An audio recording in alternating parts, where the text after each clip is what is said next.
Hello friends and dear student, once again welcome you all to your channel pharmacy zone. दोस्तों, आज के इस video में हम लोग पढ़ने वाले हैं subject human anatomy and physiology के चैप्टर 4, जो कि है ओसियो सिस्टम यानी स्केलेटन सिस्टम।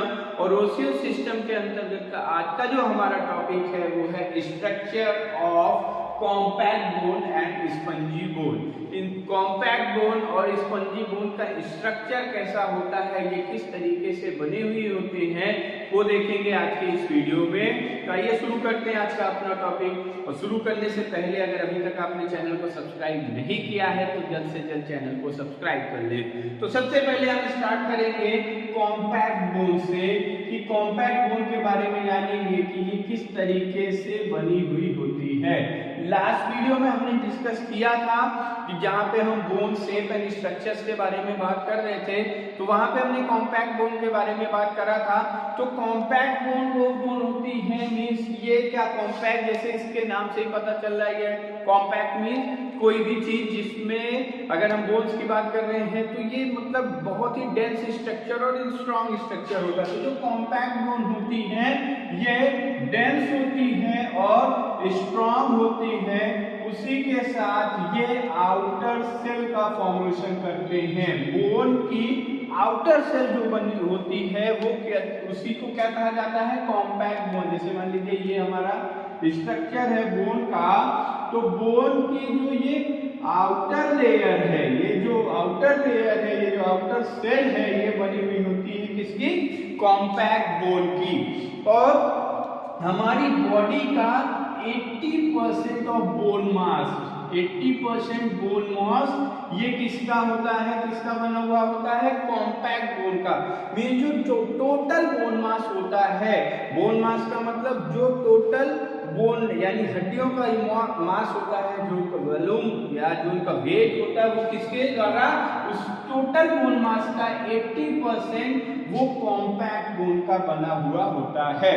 अब हम देखते हैं इसके स्ट्रक्चर के बारे में। ये जो होती है कॉम्पैक्ट बोन जो होती है हमारी, ये लार्ज नंबर ऑफ, इसमें बहुत ही ज्यादा नंबर्स में large number of parallel tube shape units, parallel tube shape unit, tube shape units होती है। ट्यूब शेप यूनिट का मतलब जैसे ये हो गया, ये इस तरीके का, ये पैरेलल ट्यूब से बहुत सारी, अगर हम कॉम्पैक्ट बोन के स्ट्रक्चर की स्टडी करेंगे, इनको माइक्रोस्कोपिकली देखेंगे, तो वहां पे हमें सबसे पहला जो स्ट्रक्चर दिखेगा वो ये दिखेगा कि यहाँ पे बहुत ही लार्ज नंबर, बड़ी संख्या में पैरेलल ट्यूब शेप यूनिट्स दिखती हैं, जिससे कि हम क्या कहते हैं, ऑस्टियोन्स। ये पैरेलल जो ट्यूब शेप स्ट्रक्चर दिखता है, या जो कॉम्पैक्ट बोन का जो पैरेलल ट्यूब शेप स्ट्रक्चर होता है, उसे कहा जाता है ऑस्टियोन्स, या इसे हम हैवेरिसन सिस्टम भी कहते हैं, हैवेरिसन सिस्टम। तो जो इसके स्ट्रक्चर का सबसे पहला पार्ट है दैट इज ऑस्टियोन, मींस कि हम अगर इसको देखेंगे जो कि कॉम्पैक्ट बोन को, तो उसका सबसे जो पहला स्ट्रक्चर दिखेगा हमें, वहां पे क्या दिखेगा, यहाँ पे large number of parallel tube shape units present होंगी, जिसे कि हम कहते हैं ऑस्टियोन्स। और इसको बहुत ही अच्छे से समझिएगा तो ये कॉन्सेप्ट एकदम क्लियर हो जाएगा। अदरवाइज ये जो टॉपिक है कॉम्पैक्ट बोन और स्पंजी बोन का स्ट्रक्चर, ये थोड़ा टिपिकल टॉपिक है, बट यहाँ पे आज आपको इस तरीके से बताएंगे कि एकदम आपका बिल्कुल ही कॉन्सेप्ट क्लियर हो जाएगा। अब ये जो ऑस्टियंस हैं, ये कई सारी इसमें लार्ज नंबर यहाँ पे कहा गया, यानी बहुत सारी ऐसी यूनिट्स प्रेजेंट होंगी। और ये जो ऑस्टियंस है, each unit is made up of, ये हर एक यूनिट बनी हुई होगी किसकी, एक सेंट्रल कैनाल की, सेंट्रल कैनाल की। मींस ये ऑस्टियोन सिस्टम हो गया, पहला स्ट्रक्चर ओस्टियन, दूसरा इस ओस्टियंस में पाए जाएंगे सेंट्रल कैनाल। और ये सेंट्रल कैनाल ये किसे, ये सेंट्रल कैनाल जो होंगे ये सराउंडेड बाय एक्सपैंडिंग रिंग्स, एक एक्सपैंडिंग रिंग्स होंगी, उनसे ये सराउंडेड होंगे आपके सेंट्रल कैनाल्स। यानी कि यहाँ पे कुछ इस तरीके से रिंग नुमा स्ट्रक्चर बनेगा और ये रिंग एक्सपैंडेड रिंग होगी, मतलब ये क्या करेंगी, अपनी संख्या में वृद्धि करते रहेंगे। मींस कॉम्पैक्ट बोन में अभी हमने दो स्ट्रक्चर देखे, एक ओस्टियन मींस जो पैरेलल ट्यूब से यूनिट होगी इसे हम कहते हैं osteon. Then second one is central canal. ये जो ओस्टियंस होते हैं, ये जो पैरेलल ट्यूब से यूनिट्स होती हैं, ये बनी हुई होती हैं सेंट्रल कैनाल की। और ये जो सेंट्रल कैनाल है, अब हम सेंट्रल कैनाल में देखते हैं, ये जो सेंट्रल कैनाल है, सेंट्रल कैनाल्स में तीन चीजें पाई जाती हैं।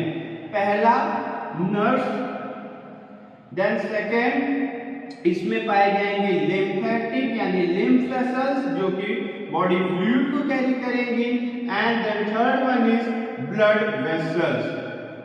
ये तीन चीजें इसमें इस सेंट्रल कैनाल के अंदर पाई जाएंगी। और ये जो हम बात कर रहे हैं, ये जो ओस्टियंस यानी ये एक हम ये जो पैरेलल ट्यूब यूनिट है, इस एक यूनिट की बात कर रहे हैं।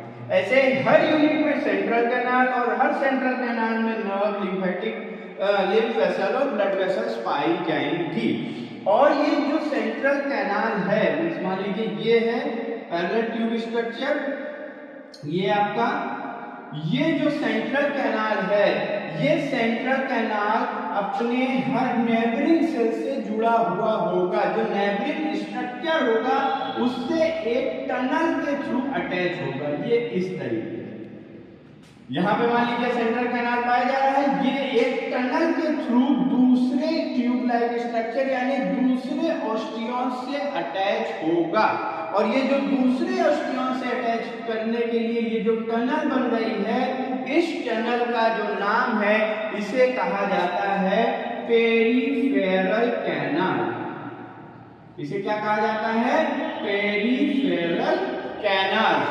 और उसके बाद फिर ये जो ओस्टियन है, ये ओस्टियन यानी ये जो ट्यूब शेप स्ट्रक्चर बन रहा था हमारा, इसकी जो आउटर लेयर होती है, आउटर लेयर ऑफ ओस्टियंस, ये किसकी बनी हुई होती है, जो आउटर लेयर ऑफ ओस्टियंस होती है उसे हम कहते हैं lamellae. Lamellae, outer layer of osteons is called as lamellae. और इन जो मींस की ये जैसे ये आपका हो गया ये ट्यूब शेप स्ट्रक्चर, ये ट्यूब शेप स्ट्रक्चर की जो आउटर लेयर होगी, ये जो आउटर लेयर होगी, इसकी जो बाहरी लेयर होगी इसे कहा जाता है लैमेली। और दो एडजेसेंट मतलब दो आसपास की जो लैमेलीज होंगी, इनके बीच में एक स्ट्रिंग शेप पाया जाएगा, स्ट्रिंग शेप का स्ट्रक्चर पाया जाएगा। स्ट्रिंग शेप मतलब ये इस तरीके का एक स्ट्रक्चर पाया जाएगा जिसे कि हम कहते हैं लैकुनी। ये जो स्ट्रिंग शेप का स्ट्रक्चर पाया जाएगा इसे क्या कहा जाता है, लैकुनी। और इस लैकुनी के अंदर होता है osteocytes. Osteocyte, each lacunae contain osteocytes। और ओस्टियोसाइट्स क्या होते हैं, ये बोन सेल्स होती हैं। These osteocytes are bone cells। Bone cells मतलब कि जो पूरे बोन का प्रोडक्शन करते हैं। और ये जो ओस्टियोसाइट्स हैं, ये लैकुनी जो ये एक टिनी नेटवर्क मतलब ये कुछ इस तरीके का, इसको और बढ़िया से यहाँ पे देखते हैं, ये हो गया हमारा ये क्या लैकुना, इसके अंदर पाया जाएगा ओस्टियोसाइट। ये एक टिनी नेटवर्क से एक दूसरे से अटैच होते हैं। ये एक टिनी नेटवर्क होगा, उससे ये एक दूसरे से अटैच रहते हैं। ये इस तरीके से ये एक दूसरे से अटैच रहते हैं। और ये जो नेटवर्क है इसे क्या कहा जाता है? These network are called as canaliculi. Canaliculi ये जो टीनी नेटवर्क है जिससे ऑस्टियोसाइट्स या लैकुना एक दूसरे से अटैच होते हैं, इसे कहा जाता है कैनालिकुलाई। और ये कैनालिकुलाई क्या करते हैं? ये इंटरस्टिशियल फ्लूइड को ट्रांसफर करने में मदद करते हैं, जिससे हमारे सेल को नरिशमेंट मिलता है। तो ये कॉम्पैक्ट बोन का ये ओवरऑल एक स्ट्रक्चर है। इसकी प्रॉपर नोट्स विद डायग्राम आपको डिस्क्रिप्शन बॉक्स में मिल जाएगी। एक बार इसको हम फिर से देख लेते हैं कि कॉम्पैक्ट बोन में जो सबसे पहला जो ट्यूब से कॉम्पैक्ट बोन, फिर इसको ऐसे हम एक रफली डायग्राम से समझ लेते हैं, केवल डायग्राम से इसको हम समझेंगे। तो कॉम्पैक्ट बोन को अगर हम उसके स्ट्रक्चर की स्टडी करने जाते हैं तो हमें ऐसा ट्यूब से भी स्ट्रक्चर मिलेगा। पैरेलल ट्यूब, कई सारे large number of tubes present होंगी। इस ट्यूब्स को कहा जाता है ऑस्टियॉन्स। ऑस्टियॉन्स और ऑस्टियॉन्स के अंदर होगा एक सेंट्रल, इस तरीके से सेंट्रल कैनाल, और इस सेंट्रल कैनाल में पाए जाएंगे नर्व सेल्स, जैसे जो सेंसरी नर्व्स होती हैं, लिम्फेटिक यानी कि लिम्फ वेसल्स जो कि फ्लूइड को कैरी करेंगे, ब्लड वेसल। और ये जो आपके जो सेंट्रल कैनाल है ये एक दूसरे से एक टनल के थ्रू जुड़ा हुआ होता है। एक टनल के थ्रू, इस टनल को कहा जाता है परफोरेटेड कैनाल। और ये जो ऑस्टियन का जो आउटर लेयर होती है इसे हम क्या कहते हैं? The outer layer of cylindrical system that is osteon is known as lamellae. और दो लैमेली के बीच में, अगर यहाँ पे दो लेयर्स होंगी, ऐसी दो ट्यूब्स होंगी, तो उनके बीच में एक स्ट्रिंग से यानी इस तरीके का स्ट्रक्चर पाया जाएगा। इसे कहा जाता है लैकुने। और इस लैकुने के अंदर होता है ऑस्टियोसाइट। ऑस्टियोसाइट्स क्या होती हैं? ये होती है बोन सेल्स जो कि बोन का प्रोडक्शन करते हैं। और ये ऑस्टियोसाइट एक दूसरे से एक टीनी चैनल के थ्रू अटैच होते हैं, और इस टीनी चैनल को क्या कहा जाता है? कैनालिकुलाई। तो ये हो गया हमारा स्ट्रक्चर ऑफ कॉम्पैक्ट बोन, जो कि टोटल बॉडी बोन मास का 80% होता है। अब हम आ जाते हैं स्पंजी बोन। स्पंजी बोन के स्ट्रक्चर को देखेंगे। स्पंजी बोन का जो स्ट्रक्चर होता है वो सिमिलर होता है उसका स्ट्रक्चर जैसा हमने कॉम्पैक्ट बोन में देखा, बट वहां पे थोड़ा एक जो डिफरेंस होता है वो कॉम्पैक्ट बोन का होता है। और स्पंजी बोन जो हमारी होती है ये क्या होते हैं? यहाँ पे ये रिच इन ब्लड वेसल्स, यहाँ पे ब्लड वेसल्स ज्यादा होती है, ब्लड वेसल्स की सप्लाई ज्यादा होती है। They are rich in blood vessels. और जो हमने देखा कि compact bone 80% of bone mass किसका बना हुआ था? कॉम्पैक्ट बोन का। 20% of bone mass is made up of spongy bone. जो 20% बोन मास है वो स्पंजी बोन का बना हुआ होता है, यानी टोटल हमारा 100% बोन मास हो गया 80% कॉम्पैक्ट बोन का और 20% स्पंजी बोन का। अब अगर हम नेक डाई से यानी कि अपनी इन आंखों से हम स्पंजी बोन के स्ट्रक्चर को देखेंगे तो हमें हनीकॉम्ब लाइक स्ट्रक्चर देखने को मिलता है। हनीकॉम्ब यानी मधुमक्खी के छत्ते के जैसा स्ट्रक्चर हमें देखने को मिलता है। और इसका जो ये स्ट्रक्चर है ये दो तरीके का फंक्शन परफॉर्म करता है। दो तरीके के फंक्शन परफॉर्म करता है। सबसे पहला जो वहां पे अगर हनीकॉम्ब स्ट्रक्चर किस तरीके का होता है, ऐसे स्ट्रक्चर होता है ना, छोटे छोटे स्पेसेस होते हैं। तो ये जो स्पेसेस होते हैं, जो इस स्ट्रक्चर में जो स्पेस होता है that space consist red bone marrow. ये स्पेसेस रेड बोन मैरो को कंटेन करते हैं। रेड बोन मैरो का मतलब यहाँ पे बोन सेल्स पाई जाएंगी। ये रेड बोन मैरो क्या करते हैं? बोन सेल को प्रोड्यूस करते हैं और बोन सेल्स ही आगे चल के बोन्स का निर्माण करती है। और जो दूसरा काम है वो यही हनीकॉम्ब लाइक स्ट्रक्चर इसको स्पंजी बनाता है। इसको क्या करता है? स्पंजी बनाता है।